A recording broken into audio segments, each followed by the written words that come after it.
సరే ఇప్పుడు మరి సువార్త అనేది యూదా దేశంలో ప్రకటించబడడం లేదు, ఇజ్రాయెల్ దేశంలో ప్రకటించబడడం లేదు. దాదాపు అరబ్ కంట్రీస్లో అంతంత మాత్రమే.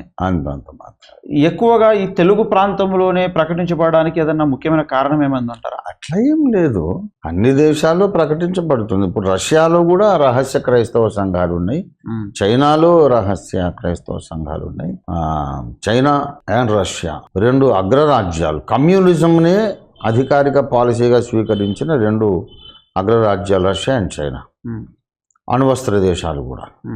అయితే ఒక చైనా ఆధిపత్యం కింద, వాళ్ళ గైడెన్స్ కింద ఉండడానికి మన దేశంలో ఒక CPI communist party of India ఉంది. అందులో నుంచి మళ్ళీ విడిపోయి సిపిఎం కమ్యూనిస్ట్ పార్టీ మార్క్సిస్ట్ అనేది వచ్చింది. ఇలాగా అంటే వాళ్ళు అగ్రరాజ్యాలు.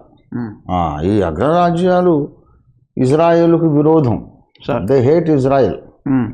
నేను యుగాంతం అనే గ్రంథం రాసి అందులో నేను చెప్పాను ఏంటంటే, రష్యా చిన్నాభిన్నం అయిపోతుంది, రష్యా దుర్నిరీక్ష్యమైనటువంటి ఎదురులేని తిరుగులేని శక్తి ఏమీ కాదు, రష్యా నాశనం అయిపోతుంది అనే విషయం నేను దాంట్లో రాస్తే అందరూ నవ్వారు.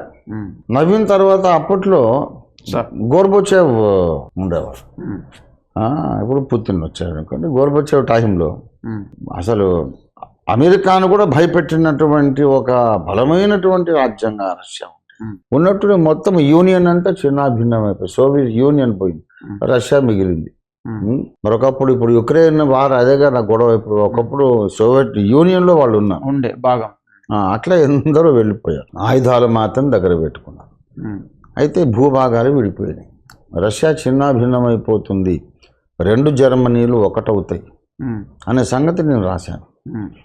అప్పుడు అందరు నవ్వారు. ఎప్పుడైతే ఈ డిసింటిగ్రేట్ అయిపోయిందో సోవియట్ యూనియన్ చిన్నాభిన్నం అయిపోయిందో, బిహెచ్ఎల్ నుండి కొంతమంది కార్మిక నాయకులు, కమ్యూనిస్ట్ పార్టీ నాయకులు నా దగ్గరకు వచ్చారు.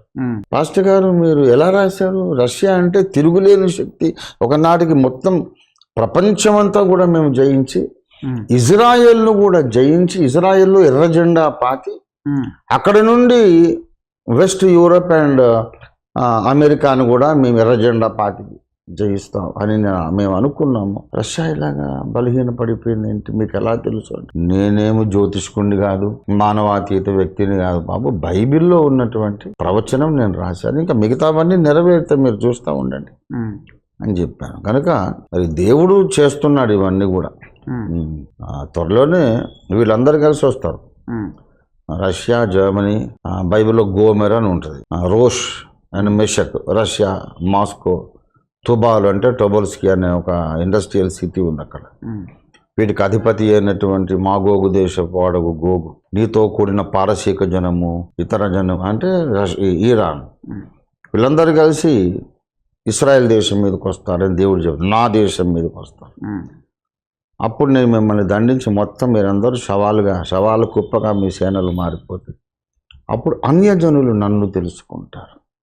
బైబిల్ దేవుణ్ణి మనము ఎగతాళి చేశాము, ఆట పట్టించాము, దూషించాము, కానీ ఆయనే సర్వశక్తి సంపన్నుడు. భూకంపాల ద్వారా, వడగండ్ల వాని ద్వారా సేనలను చావగొట్టినప్పుడు సృష్టికర్త కాక ఎవడు? అవును. కనుక అర్థమవుతుంది అన్నమాట, బైబిల్ దేవుణ్ణి మనం అంత లైట్గా తీసుకోకూడదు, ఆయన నిజమైన దేవుడు అని ప్రపంచం అంతా చెప్పుకుంటారు. అలాంటి పాఠము, గుణపాఠం, అలాంటి గ్రహింపు సకల భూజనాంగాలకు రావడం కొరకే మధ్యప్రాచ్యంలో ఈ డ్రామా అంతా జరుగుతూ ఉన్నది. ఓకే.